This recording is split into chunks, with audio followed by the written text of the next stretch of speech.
গতকালই বিধানসভায় মুখ্যমন্ত্রী শুভেন্দু অধিকারী তিনি বলেছিলেন কালীকে তুললে সব বেরিয়ে যাবে। তার হুঁশিয়ারির পরেই গতকাল এই কালীচরণ বন্দ্যোপাধ্যায়কে গ্রেপ্তার করা হয়েছে। আর গতকাল মুখ্যমন্ত্রীটি কি বলেছিলেন বিধানসভায় শোনাবো।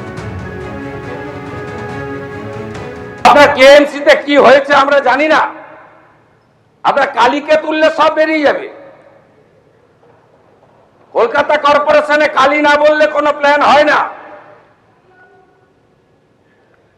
আর Kali appointed by Camac street সবাই জানে। আর এই কালী বাইপাসের পাশে আপনাদের তৃণমূল ভবন বানাচ্ছে 200 কোটি টাকা দিয়ে, আর এখান থেকে টাকাটা তুলে ঘরে পাঠায়। আমরা সব জানি, সব বের করেছি, আমরা এফআইআর হয়েছে, আরো ব্যবস্থা নিচ্ছি। কিন্তু কে এই কালী? আসল নাম কালীচরণ বন্দ্যোপাধ্যায়। ফিরহাদ হাকিম মেয়র থাকাকালীন তার ওএসডি বা অফিসার অন স্পেশাল ডিউটি ছিলেন। সূত্রের খবর 2003 সালে রেভিনিউ সার্ভিসে যোগ দেন কালীচরণ বন্দ্যোপাধ্যায়। 2006 সালে WBCS এক্সিকিউটিভ পরীক্ষায় দ্বিতীয় হন। পুলিশের নিয়োগ পরীক্ষায় প্রথম। 2008 সালে পুলিশের চাকরিতে যোগ দেন।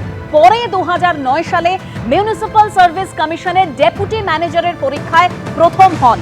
যোগ দেন কলকাতা পুরসভার 9 নম্বর বোরোতে। সেই সময় ওই বোরোর চেয়ারম্যান ছিলেন ফিরহাদ হাকিম। পুরসভা সূত্রে খবর, ফিরহাদ হাকিম মেয়র হওয়ার পর ওএসডি হিসেবে তার কাজ সামলাতেন কালীচরণ বন্দ্যোপাধ্যায়। তার হাতে প্রচুর ক্ষমতা ছিল। মেয়রের কাছে পৌঁছতে গেলে কালীবাবু হয়ে যেতে হতো সবাইকে।